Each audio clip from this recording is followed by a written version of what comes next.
قال الراغب الأصبهاني: ليس إعداء الجليس بمعاشرته فقط، بل بالنظر إليه. يعني يؤثر الإنسان في غيره بالنظر.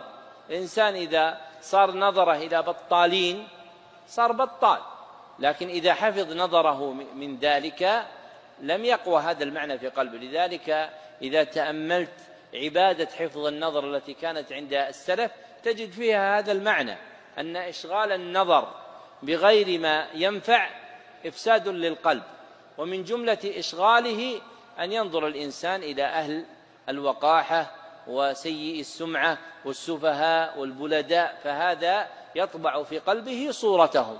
وهذا مما بلي به الناس، ومنهم طلاب العلم في وسائل التواصل الاجتماعي الموجودة اليوم، فكثير منها يتناقل أشياء من أحوال أهل الوقاحة وسيء السمعة والسفهاء والبلداء والأغبياء، فإذا استحكم النظر فيها مرة بعد مرة انجرت هذه العلة إلى الإنسان حتى صار يستسيغ مثل هذه الأحوال، ثم ربما صار يقع فيها كما وقع فيه غيره. لكن من حفظ نفسه من النظر إليها حفظ قلبه، فلم يجد النظر مدخلا إلى القلب في مثل هذه الأشياء. ومن فتح هذا الباب على قلبه تسلل إليه هذا الداء حتى يقوى فيه. ولذلك ما يسمى اليوم بتشهير الحمقى، الذي ساعد فيه أن العقلاء فتحوا أبصارهم عليهم، صاروا يتابعون هؤلاء الحمقى فصاروا